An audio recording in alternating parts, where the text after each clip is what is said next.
Hola a todos, seguimos con el tema número 5 sobre el medio físico.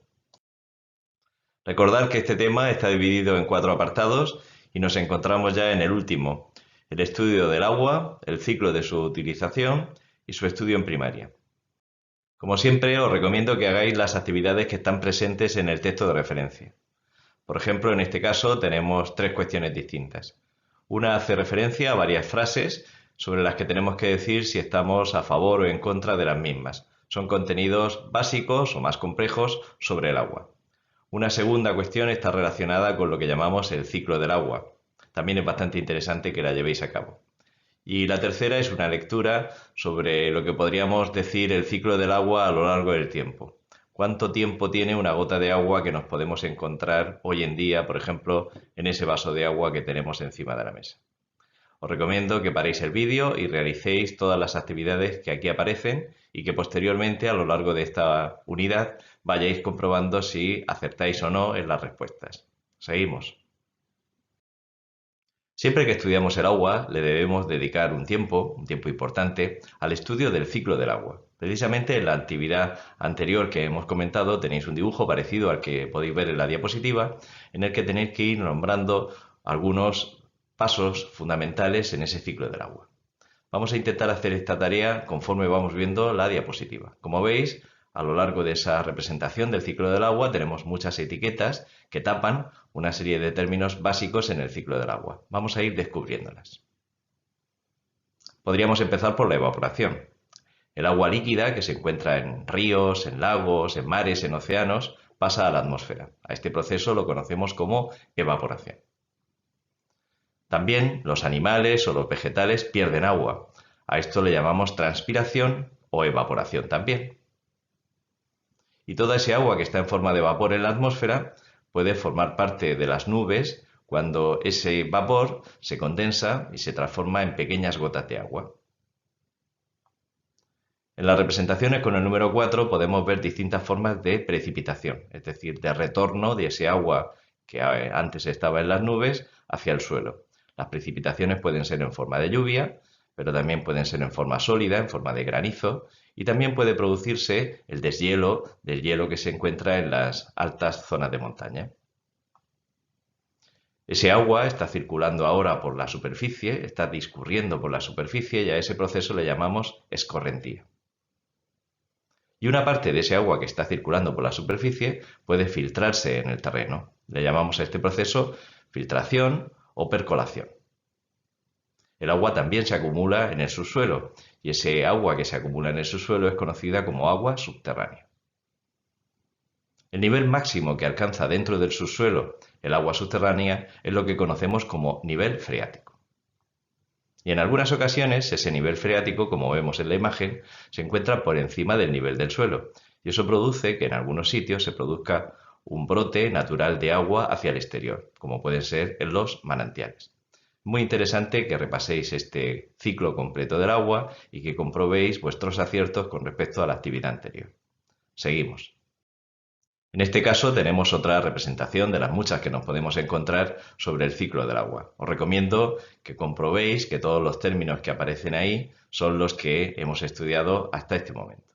También veréis que en el aula virtual hay otro vídeo sobre el ciclo del agua que os recomiendo que veáis posteriormente. Otra representación del ciclo del agua la que podemos ver en este esquema. Hay una pregunta que aparece en el texto de referencia que es interesante que nos planteemos. ¿Ha variado la cantidad de agua en el planeta desde que se formó? Si lo pensamos un poco y si intentamos comprender el ciclo del agua, la respuesta que tenemos que dar es que no ha variado el agua que hay en el planeta desde que éste se formó.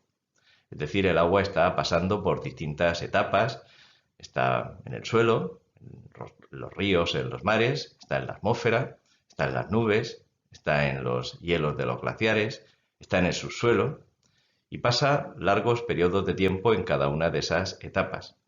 Es un ciclo continuo y sin fin. Por eso podemos decir que la cantidad de agua que hay en nuestro planeta hoy en día es la misma que ha existido en épocas anteriores. ¿De dónde procede el agua que utilizamos en nuestro consumo doméstico? Esta es una pregunta interesante que nos debemos hacer. En primer lugar, tenemos que hacer una precisión. ¿Cómo medimos el volumen de agua que hay en el planeta? Esta es la cantidad de agua que tenemos en nuestro planeta, que utilizamos como unidad de medida los kilómetros cúbicos. Pero antes de seguir, es conveniente que intentemos entender qué significa eso de un kilómetro cúbico de agua. Fijaos, este es un cubo muy pequeñito que nos vamos a imaginar todos que tiene las siguientes dimensiones: 10 centímetros de alto, 10 centímetros de ancho y 10 centímetros de profundo. 10 por 10 por 10 serían 1000 centímetros cúbicos y esto es lo que consideramos un litro. Todos somos capaces de imaginarnos un recipiente de este tamaño. Imaginemos por un momento que ese recipiente es un poco mayor y en vez de tener 10 centímetros por 10 centímetros por 10 centímetros, tiene 100 centímetros por 100 centímetros por 100 centímetros, es decir, un metro cúbico. El volumen de agua que cabría en un recipiente de este tipo sería 1000 litros. Algo mayor. Imaginad dos estadios de fútbol, uno encima de otro. Más o menos, por supuesto. Se trataría de un gran recipiente. Ya no nos cabe en nuestra casa, por supuesto. Es un recipiente con unas dimensiones bastante importantes. 100 metros de alto, 100 metros de ancho y 100 metros de profundo. 100 por 100 por 100, estamos hablando de 1.000.000 de metros cúbicos. 1.000.000 de metros cúbicos es lo que llamamos también un hectómetro cúbico. Y son 1.000 millones de litros, como podéis ver en la representación. Seguimos un poco más. Este gran recipiente. Nos lo imaginamos un enorme recipiente que tuviera las siguientes dimensiones: 1000 metros de ancho, un kilómetro de profundo y un kilómetro de alto. 1000 por 1000 por 1000, nos encontramos con un enorme recipiente que, como veis, tiene 1000 millones de metros cúbicos. Eso es lo que estamos entendiendo por un kilómetro cúbico y, como veis, es un billón con B, un billón de litros de capacidad. Seguimos ahora por donde estábamos. Ahora que tal vez comprendamos un poco mejor la expresión de un kilómetro cúbico, nos podemos plantear cuánta agua hay y dónde está el agua que está presente en nuestro planeta. En los sitios donde más agua nos encontramos no es en los ríos, no es en los lagos, como muchas veces erróneamente podemos pensar, sino en los océanos y mares. Aproximadamente el 97,2% del agua se encuentra en ese sitio, en mares y océanos. Eso quiere decir que en el resto de los sitios vamos a encontrar muy poquita agua. Por ejemplo, los glaciares, el 2,2%. En aguas subterráneas, el 0,6% del total. En ríos y lagos, que es de donde obtenemos el agua que utilizamos, por ejemplo, para beber, solamente se encuentra el 0,02%. Y en la atmósfera, muy poquita cantidad, 0,001%. El agua es de enorme importancia para todos los seres vivos, como todos sabemos, y esa enorme importancia está relacionada con sus propiedades. Vamos a ver algunas de las principales propiedades del agua. Empezamos por su densidad. La densidad del agua es de 1 gramo partido por centímetro cúbico. El agua alcanza su máxima densidad a esa temperatura que podéis ver en la pantalla, cerca de 4 grados centígrados. Una curiosidad: el hielo es más ligero, menos denso que el agua líquida. Por eso, cuando mezclamos, por ejemplo, en un vaso agua líquida y hielo, el hielo se nos queda encima, flotando, porque tiene menos densidad que el agua líquida. Esa propiedad permite, por ejemplo, que haya vida acuática, por ejemplo, en las zonas heladas de los polos. Una segunda propiedad del agua muy importante es que es un gran disolvente. Disuelve la mayor parte de los compuestos que encontramos en la corteza terrestre. Por eso a veces la estudiamos como el disolvente universal.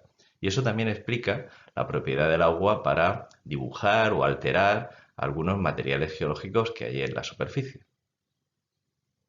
Una tercera propiedad es que tiene un alto calor específico, es decir, que necesitamos una gran cantidad de calor para aumentar la temperatura de 1 gramo de agua 1 grado centígrado.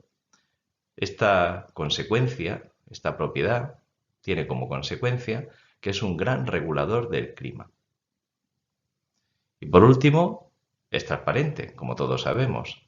Y eso va a permitir que en un medio acuático líquido la luz pueda llegar hasta el fondo de la superficie, permitiendo la vida de los vegetales y permitiendo que estos realicen la fotosíntesis, produzcan materia orgánica y produzcan oxígeno. El agua se encuentra en muchos sitios, como hemos visto en diapositivas anteriores, pero ahora nos vamos a fijar en dos situaciones muy concretas. El agua que discurre por la superficie en ríos o, por ejemplo, torrentes o ramblas, y el agua que embebe la tierra y circula por el interior de la misma, las aguas subterráneas. Empezamos por las aguas superficiales. Antes hemos utilizado la expresión escorrentía y nos referimos a ese discurrir que tiene el agua por la superficie del terreno. Lógicamente va a circular desde las zonas de más alta altura hacia zonas más bajas. Es un agua que es la principal modeladora del paisaje de los continentes y, por supuesto, transportadora de sustancias o de materiales desde zonas altas a zonas bajas. Ese transporte de materiales es el que podemos intentar comprobar con esta diapositiva que tenemos a continuación. Fijaos que si los materiales son mayores, pesados, el transporte será por arrastre.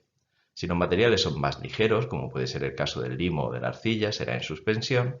Y si se trata de sales, por ejemplo carbonatos, cloruros, sulfatos, va a ir disuelto en el agua. Cuando cesa la energía de la corriente que mueve el agua, las partículas pueden detenerse y caer al fondo de una corriente o precipitar. La velocidad de una corriente va a depender de muchos factores, por ejemplo, de la pendiente, del caudal, de la profundidad, de la topografía del río. Son factores que influyen en la velocidad de la corriente de agua. También es muy interesante tener en cuenta la cantidad de oxígeno disuelto que hay en una masa de agua, ya que eso va a influir de una manera decisiva en la existencia de seres vivos. El oxígeno estará disuelto en el agua y va a permitir que los distintos seres vivos que hay en la misma, vegetales, animales, puedan realizar la respiración. Los ríos, como todos sabemos, sufren variaciones de caudal a lo largo del año. Y también es muy importante que valoremos en su justa medida la importancia que tienen las riberas de los ríos para el dinamismo que se produce dentro de los ríos y la existencia de muchos seres vivos en su entorno.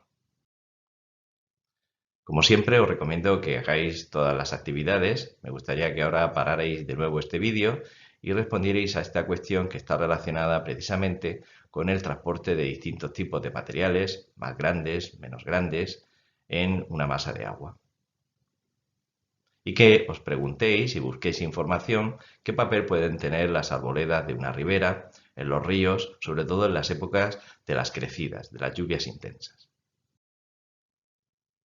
Por otra parte, también tenemos que hacer algún comentario de esas aguas que se introducen en el terreno y que van a formar parte de lo que llamamos las aguas subterráneas. Fijaos bien en este esquema.